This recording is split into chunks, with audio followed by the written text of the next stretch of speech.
Jadi nek dari saya sih siasatnya adalah strategi tadi yang harus dipahami adalah reduce cost dan generating income. Yang kedua adalah bagaimana kita memunculkan inovasi-inovasi baru yang relevan Iya dengan betul. masa pandemi saat ini kayak gitu. Termasuk tadi bikin Pasar pasar desa.id, desa. terus kemudian kita melakukan transformasi Kupas, meskipun Kupas itu tidak terdampak ya. Ah, Tapi kita melakukan transformasi Kupas supaya kita lebih continue oke. bisnisnya. Terus kemudian di Kampung Mataraman yang konsepnya berubah. Konsepnya Yang berubah. awalnya prasmanan menjadi sekarang apa tuh order kayak gitu Iya. kan. Maksudnya ada perubahan di situ dan inovasi-inovasi itu harus terus berjalan, Mas. Oke. Mengikuti masa zamannya.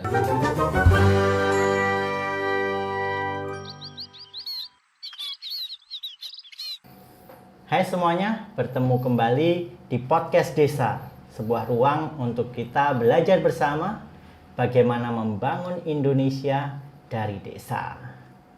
Sobat desa, setahun lebih pandemi COVID-19 melanda dunia sampai ke desa-desa. Selain kesehatan, satu hal yang sangat berdampak kepada kita semua adalah ekonomi.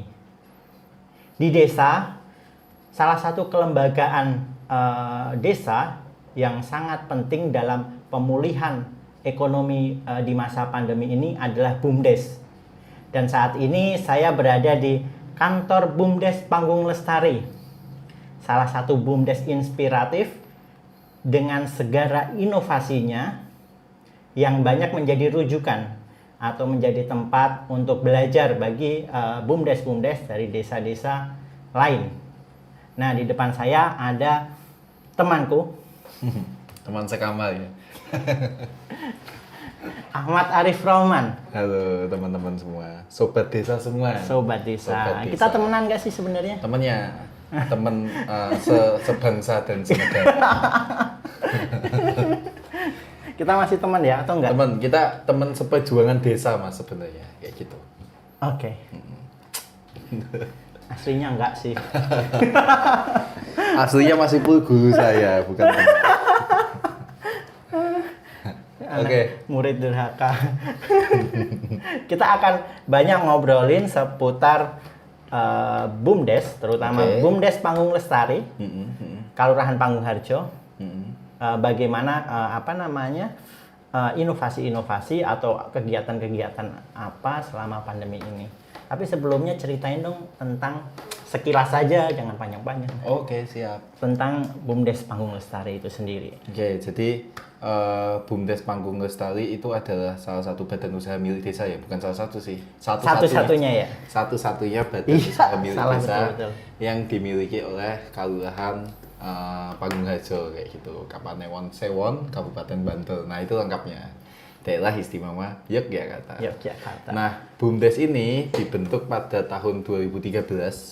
Tapi sebelum dibentuknya BUMDes itu sebenarnya Kelurahan Panggung Harjo itu sudah memiliki unit usahanya terlebih dahulu. Sebelum undang-undang desa berarti itu ya? Sebelum undang-undang desa. Jadi undang-undang desa kan tahun 2014.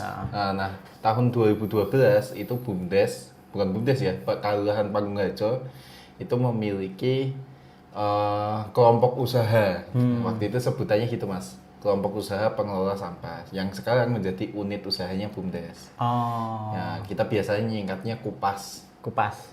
Kupas tuntas semua sampah yang ada. Oke. Nah kayak gitu itu. Jadi sebelum membentuk BUMDes justru BUMDes sudah punya unit usaha terlebih dahulu sebenarnya kayak gitu. Karena di awal dulu mas, masalah yang ada di Panggung Harjo adalah sampah sampai menjadi masalah sosial saat Iya, itu. karena wilayah ini adalah wilayah urban ya. Betul sekali, wilayah urban, banyak penduduknya. Total penduduk Panggung Harjo kan ada 28.000 jiwa. Iya. Kayak gitu. Nah, 11 padukuhan. 14 pedukuhan, 14 padukuhan. 28.000 jiwa atau 8.900 kakak. Besar banget. Iya, besar banget. Kayaknya desaku nggak sampai segitu. Kalau di Jogja kan memang gitu ya, beberapa desa dijadiin satu kayak gitu. Oh, iya betul. Nah, terus kemudian sampahnya apalagi di desa urban yang dia tidak punya lahan banyak untuk menampung sampah sementaranya di tingkat rumah tangga, sehingga sampahnya menumpuk Mas di beberapa titik tempat. Nah itu menjadi satu masalah sosial saat itu. Iya. Kemudian Pak Lurah dengan inisiatifnya, dengan inovasinya membentuk kelompok usaha pengelola sampah tersebut. Kupas. Saat itu namanya Kupasda, kelompok usaha pengelola sampah desa. Seperti itu.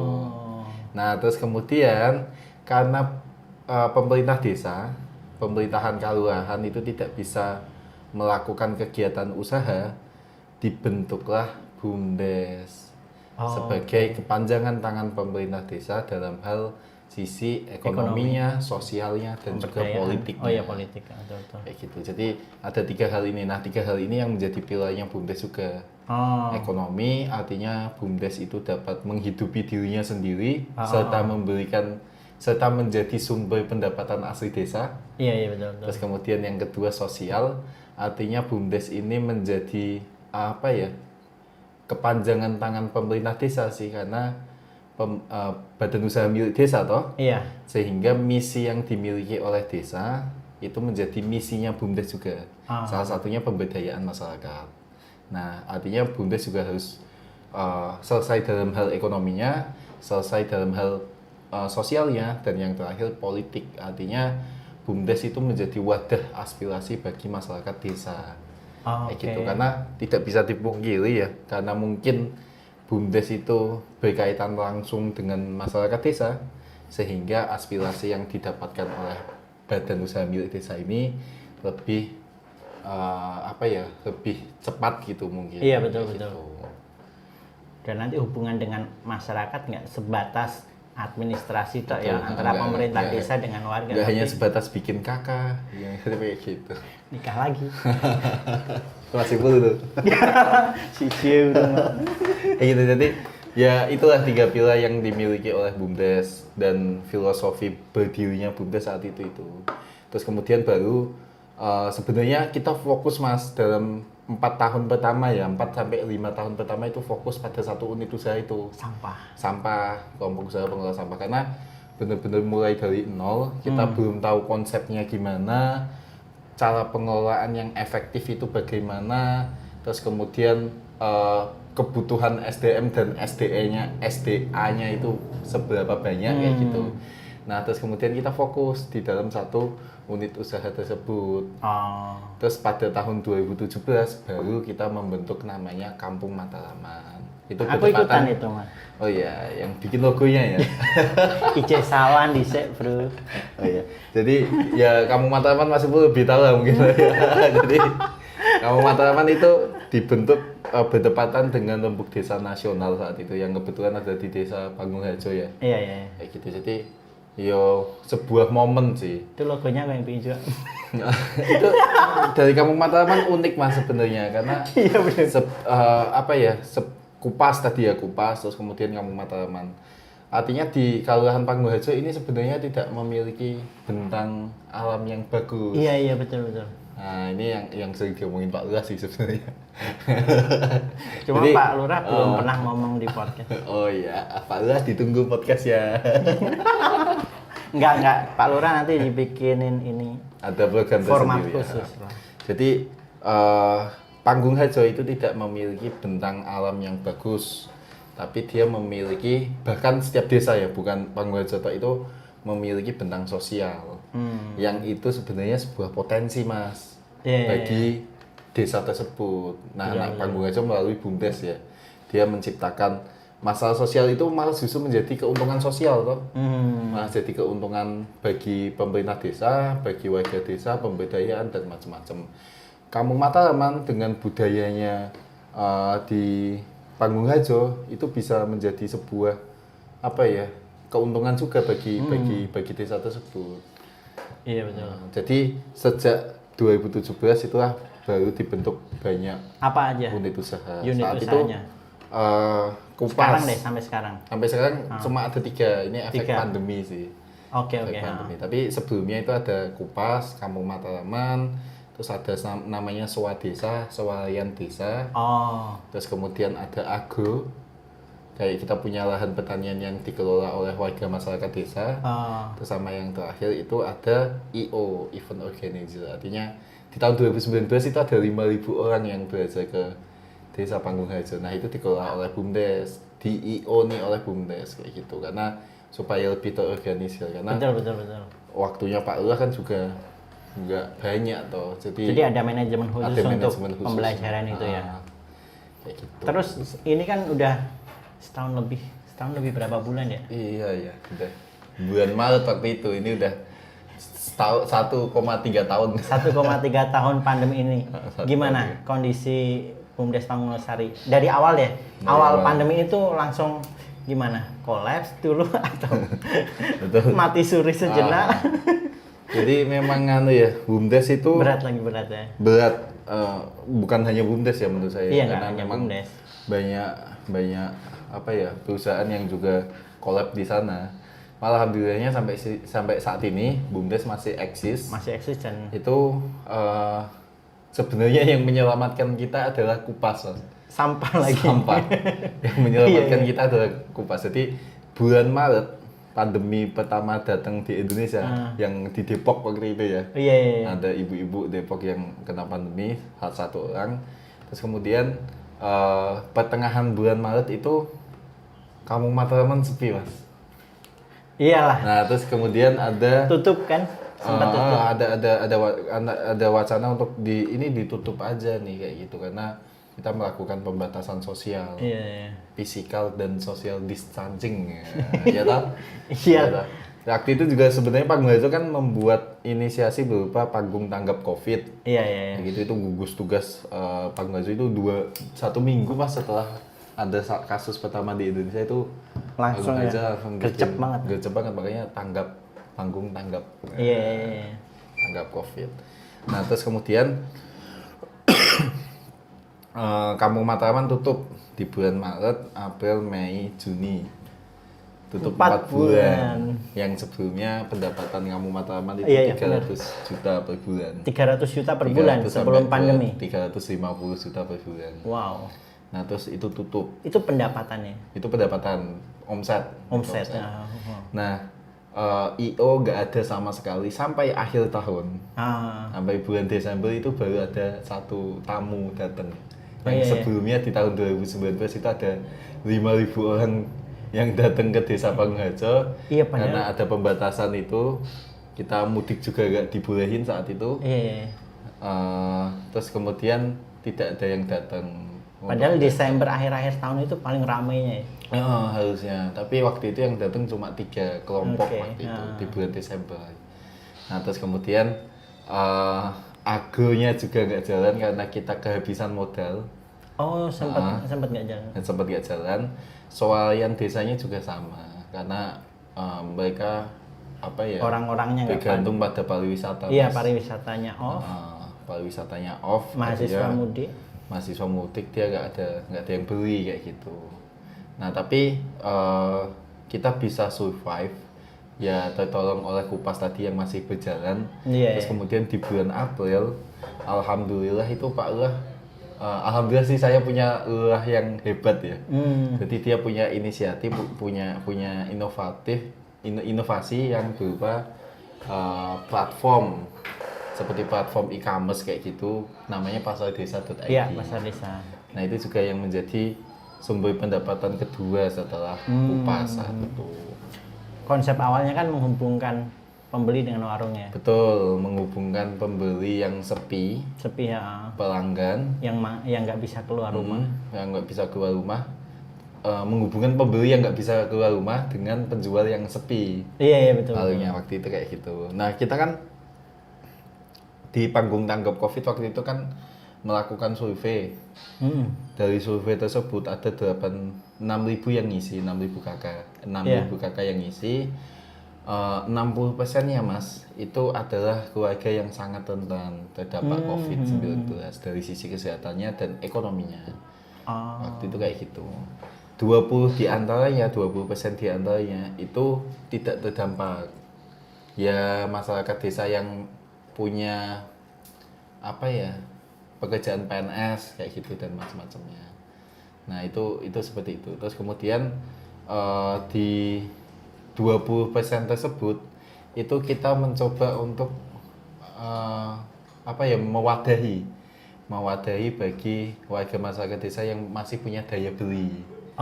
Disambungkan menjadi jembatan ke warung-warung yang ada di desa yang sepi. Karena biasanya 20% orang ini itu belinya ya larinya ke Indomaret, Superindo dan macam-macamnya. Nah, bagaimana platform pasar desa ini menjadi wadah bagi warung-warung desa untuk bisa dibelanjakan oleh orang-orang yang masih punya daya beli tersebut, Mas. Itu konsep awalnya, meskipun sekarang udah banyak perubahan ya.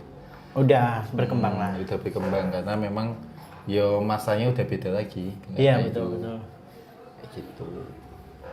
Nah, terus Kampung Mataraman buka lagi dengan konsep yang new normal, dengan berbeda karena dulu kan prasmanan. Iya. Sekarang delivery. Jadi lebih ke menjaga protokol kesehatan. Iya, betul. Kayak gitu. Terus dalam perkembangannya itu sampai sekarang siasat atau strategi apa sih selain yang disebutkan tadi yang dilakuin oleh BUMDes Panggung Lestari untuk BUMDes ini biar bisa bertahan dan malah berkembang gitu loh. Betul. Prinsipnya sebenarnya satu hal, yaitu reduce cost, mengurangi biaya atau generating income, mencari pendapatan sebanyak-banyaknya kayak gitu. Jadi bahasanya itu kalau ada uang datang itu dibuka selebar-lebarnya kayak gitu. Kalau ada yang ketika udah masuk gitu. Tapi kalau mau melakukan pengeluaran itu dikeluarkan sesempit mungkin, dibatasi kayak gitu. Iya. Itu hal yang bisa kayak gitu ya, pola pengelolaan keuangan kayak gitu. Nah, tapi sebelum masuk ke situ, maksudku prinsip ini harus dipegang oleh para pengurus BUMDes. Cara tadi apa? Efisiensi termasuk ya, mengurangi pengeluaran reduce itu. cost, mengurangi biaya. Secara teknis apa aja yang dilakuin? Kalau kita lebih mengefisiensikan sumber daya manusianya pertama waktu itu. Jadi di holding yang sebelumnya ada, kita kan ada beberapa unit yang itu disambungkan oleh namanya, kalau kita sebutnya holding. Holding, oke. Di atasnya unit itu yang bertugas untuk mengkoordinasi. Nah, dulunya itu ada sampai 10 orangan kayak gitu. Kalau sekarang ada di 2 orang, saya dan sekretaris saya. Dari 10 ke 2? Dari 10 ke 2. Terus kemudian yang 8 kemana, itu dilimpahkan ke unit-unit yang sebenarnya dia tuh punya sumber pendapatan, Mas. Nah, holding kan nggak punya sumber pendapatan. Iya, nggak ada. Nah, kayak gitu. Nah, salah satu cara reduce cost itu kayak gitu. Jadi mengurangi biaya sebanyak mungkin, terus kemudian dilimpahkan ke unit supaya melakukan generating income. Nah, betul. Gitu. Karena memang unit lah yang lebih paham dengan melakukan pencarian uang itu tersebut. Iya, betul. Kayak gitu.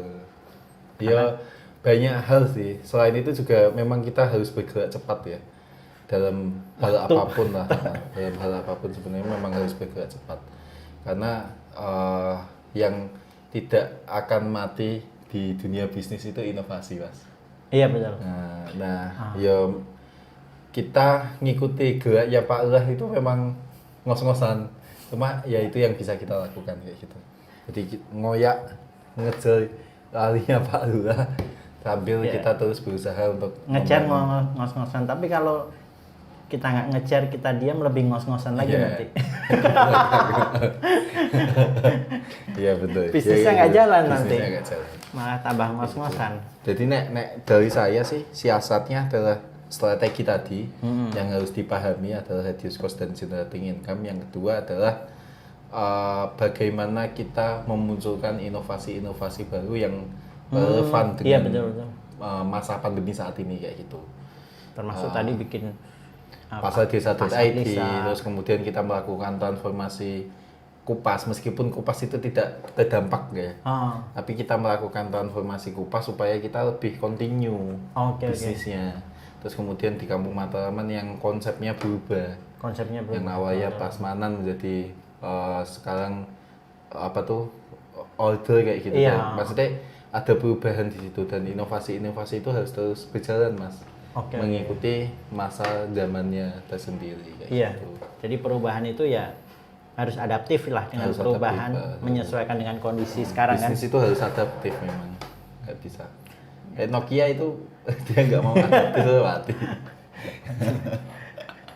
Yahoo. Ya itu lah banyak hal. Kita banyak belajar banyak belajar dari yang perusahaan gagal. Iya. Supaya kita nggak mengulangi kegagalan itu ya. Tapi kita juga kayaknya perlu tahu juga cerita-cerita. Ini kan BUMDes ya. Gimana kabar BUMN sekarang? Struggling juga jangan-jangan. Datengin Mas ya. Iya tuh. Tapi luar biasa. Terus berarti ketika ada strategi reduce cost sama generating income, berarti butuh pengelolaan keuangan yang kuat banget gitu loh ya. Iya, betul. Itu gimana? Dirimu kan sebagai anak akuntan. Yeah. Basicmu kan keuangan sebenarnya. Betul. Sebenarnya saya akuntansi UGM, Universitas Gadjah Mada. enggak, canda. Jadi maksudnya lebih gini sih, karena itu kaitannya dengan bagaimana kita melakukan pengelolaan keuangan. Reduce cost itu kaitannya dengan uang yang pengeluaran maksudnya. Generating income itu kaitannya dengan pendapatan, penerimaan keuangan. Nah, karena keduanya itu berkaitan dengan keuangan, maka yang perlu kita lakukan adalah perbaikan di pola pengelolaan keuangannya, Mas. Itu yang penting pertama. Perbaikan karena memang berproses ya. Oh iya, penyesuaian. Berproses ya.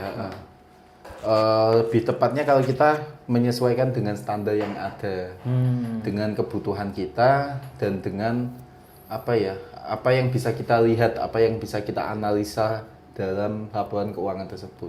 Kalau kita mau condong ke dalam laporan keuangan ya, kayak gitu. Jadi ya memang kalau Pak Rudi itu pernah bilang bahwa perencanaan itu 60% sendiri dari satu pola pengelolaan keuangan, ya itu benar. Jadi 60%-nya itu ada perencanaan, tapi dalam perencanaan itu kan ada keuangannya di dalamnya. Iya, betul. Kayak gitu. Kita tidak bisa melakukan perencanaan tanpa adanya data. Dan kalau gagal merencanakan sama aja merencanakan kegagalan. bisa kayak gitu, benar-benar. Kalau gitu. Kayak gitu. Jadi ya itu yang penting sih.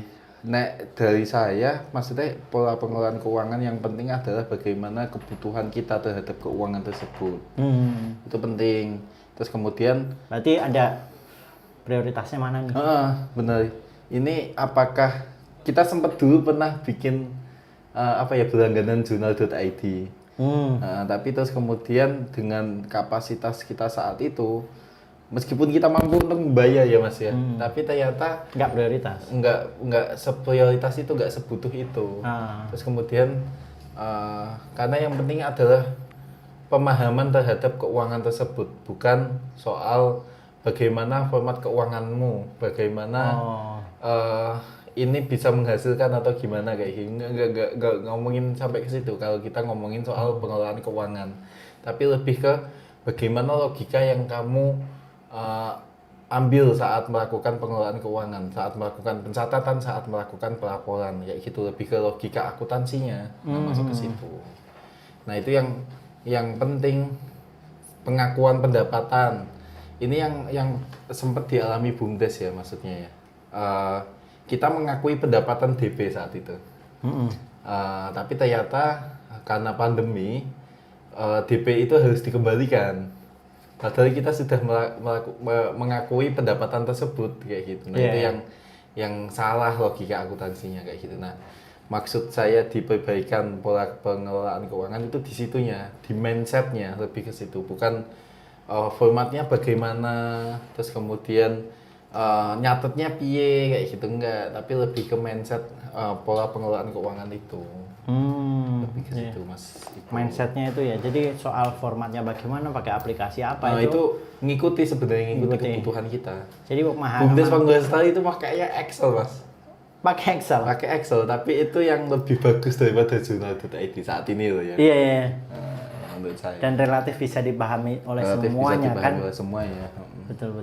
Jadi sederhana ya. Sederhana, tapi menarik.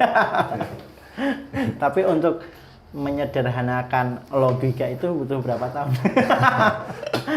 Iya sih, jadi proses waktu. Tapi mungkin kita bisa belajar dari yang udah jadi kayak gitu.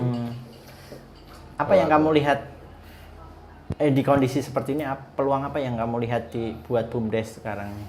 Aku lebih pengen ngomongin soal potensi yang ada di desa itu bisa ditangkap oleh BUMDes. Oh. Kayak gitu. Jadi dan itu bisa nek dari sisiku maksudnya kita butuh pemuda-pemuda yang lebih mau kembali ke desa, Mas. Iya. Kalau mau nganu ya maksudnya. Berarti momen pandemi ini kayak jadi momen berhenti sejenak, kenali lebih lanjut potensi. Betul, kayak libatin pemuda-pemudanya. Pemuda-pemuda yang ada di desa. Jangan-jangan kita masih punya banyak potensi di desa yang Betul. kita nggak nyadar gitu loh. Yang kita nggak tahu ya. Kayaknya kita harus bikin pandemi ini pemetaan bentang lagi. Bentang hidup apa ya. sih bentang hidupnya itu kayak gimana sih kayak gitu. Betul. 7 bentang itu iya betul. Kayak emang kayaknya stop and think. Kita berhenti dulu dan berpikir ulang. Jangan-jangan memang ini momen untuk melompat lebih tinggi. Mungkin. Ya udah deh, dirimu harapan atau pesan-pesan buat teman-teman pengelola desa yang mungkin sekarang sedang menonton video ini. Kalau ada yang nonton. Ya, mudah-mudahan ada yang nonton ya. Adalah. Ya, banyak gini Mas. gitu. Nek harapannya adalah nek dari saya adalah niat aja tidak cukup. Niat aja nggak cukup. Kita harus berusaha dan bergerak karena tidak ada perubahan tanpa pergerakan. Jangan lupa doa. Itu urusan dapur. Oke.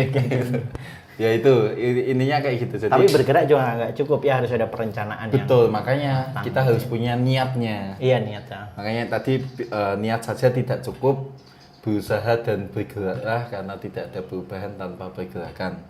Tapi kita tidak bisa langsung bergerak, kita butuh niat dulu, kita butuh melakukan perencanaan dulu supaya tidak yang kayak tadi Mas. Kita tidak bergerak menuju kegagalan. Iya betul. Itu butuh perencanaan. Kalau ada BUMDes lain yang mau ngajak kerja sama gitu, mungkin kolaborasi atau pengen belajar di sini, gimana caranya? Kita terbuka banget karena memang saat ini pola infrastruktur yang Mas, sebelum masuk ke situ ya, ada 5 infrastruktur yang kita pegang. 5 infrastruktur. Infrastruktur politik, artinya kita harus selesai di dalam urusan legalnya. Iya betul. Ya toh, terus kemudian infrastruktur sosial, artinya BUMDes ini menjalankan misi sosial dari pemerintah desa. Itu juga harus selesai. Dan ini harus urut 5 infrastruktur ini. Terus kemudian yang ketiga adalah infrastruktur ekonomi. Kita harus menghitung seberapa untung kita dalam melakukan aktivitas atau kegiatan. Terus kemudian yang keempat adalah infrastruktur teknologi untuk melakukan efisiensi dan efektivitas. Itu kita membutuhkan teknologi. Dan yang terakhir, puncak dari semua infrastruktur ini adalah infrastruktur pengetahuan. Bagaimana kita mengumpulkan pengalaman yang kita punya menjadi satu pengetahuan yang utuh. Nah, disitulah sebenarnya semangat kolaborasi kita dengan BUMDes yang lain kayak gitu. Nah, bagaimana caranya? Teman-teman bisa datang ke sini langsung, atau sebenarnya kita sangat terbuka maksudnya. Kita sangat terbuka. Di bulan ini aja kita sudah kedatangan, ini tanggal 8 ya syutingnya ya. Iya. Tanggal 8 kita sudah kedatangan 5 tamu dari desa-desa lain. Mulai ramai ya? Mulai ramai, karena ini juga masa akhir tutup buku. Iya. Dan orang udah terbiasa dengan protokol-protokol Betul, kesehatan udah itu terbiasa ya. dengan protokol-protokol kesehatan. Alhamdulillah udah jalan lagi kayak gitu. Nah, kita sangat terbuka dengan kalau mau belajar ke sini, karena kalau misalnya ada yang mau belajar ke sini, justru sebenarnya yang belajar itu kita. Yang aku bilang tadi, puncak tertinggi dari semua infrastruktur ini adalah infrastruktur pengetahuan, yaitu mengumpulkan pengalaman-pengalaman yang ada menjadi sebuah pengetahuan yang utuh. Nah, nek pengalamannya nambah, artinya pengetahuannya itu semakin utuh, Mas. Iya, betul. Kayak gitu. Nah, itu yang kita pegang saat ini. Jadi semakin banyak yang datang, justru yang banyak belajar itu kita, bukan ya mereka juga belajar, kita sama-sama belajar kayak gitu. Ya pokoknya langsung datang ke sini. Betul. Atau hubungi di sini. nama di bawah ini atau di deskripsi. Di sinilah.